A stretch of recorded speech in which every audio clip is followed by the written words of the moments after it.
ముంచుకొస్తున్న వరద తుపానును ఎదుర్కొనేందుకు తమిళనాడు ప్రభుత్వం సర్వసిద్ధంగా ఉన్నట్లు ప్రకటించింది.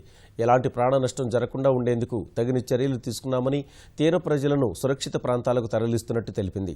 విద్యా సంస్థలకు సెలవు ప్రకటించగా ఎన్డీఆర్ఎఫ్ సహా త్రివిధ దళాలు, తీర రక్షక దళం సిద్ధంగా ఉన్నట్లు వివరించింది. ఈ మధ్యాహ్నానికి చెన్నై సమీపంలో తీరం దాటే అవకాశం ఉన్నందున గంటకు 80 నుంచి 90 కిలోమీటర్ల వేగంగా గాలులు వీచే అవకాశం ఉంది. మత్స్యకారులు అప్రమత్తంగా ఉండాలని వాతావరణ శాఖ హెచ్చరించింది. చెన్నై సమీపంలో తీరం దాటనున్న వరద తీవ్ర తుపాను కారణంగా ఎలాంటి ప్రాణనష్టం జరగకుండా ఉండేందుకు తమిళనాడు ప్రభుత్వం చర్యలు చేపట్టింది. చెన్నై, కాంచీపురం, తిరువళ్లూరు జిల్లాలు, విల్లుపురం జిల్లాలోని కొన్ని తాలూకాలపై తుపాను ప్రభావం ఉండనుందన్న వాతావరణ శాఖ హెచ్చరికల నేపథ్యంలో అధికారులు అప్రమత్తంగా ఉండాలని ప్రభుత్వం ఆదేశించింది. వరద తుపానుపై అత్యవసర సమీక్ష నిర్వహించిన తమిళనాడు ముఖ్యమంత్రి పన్నీర్ సెల్వం విద్యాలయాలన్నింటికీ సెలవు ప్రకటించారు. తుపాను ప్రభావం చూపే 3 జిల్లాల్లోని ప్రైవేట్ కార్యాలయాలకు కూడా సెలవు ప్రకటించాలని ప్రభుత్వం సూచించింది. ఎటువంటి విపత్కర పరిస్థితులనైనా ఎదుర్కొనేందుకు సిద్ధంగా ఉండాలని ప్రభుత్వ యంత్రాంగానికి ఉత్తర్వులు జారీ చేసింది. చెన్నై, కాంచీపురం, తిరువళ్లూరు జిల్లాలకు సీనియర్ ఐఏఎస్ అధికారుల్ని నియమించి పరిస్థితుల్ని పర్యవేక్షించి సహాయక కార్యక్రమాలు పర్యవేక్షించాల్సిందిగా ప్రభుత్వం ఆదేశించింది.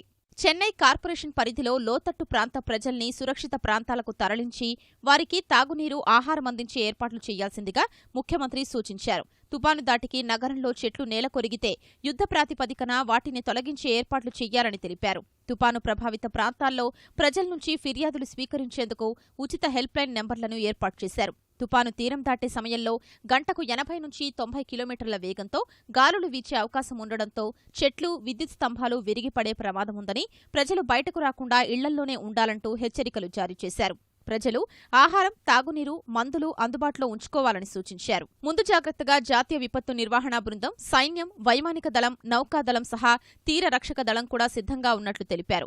40 మందితో కూడిన 8 ఎన్డీఆర్ఎఫ్ బృందాలు తమిళనాడుకు చేరుకున్నాయి.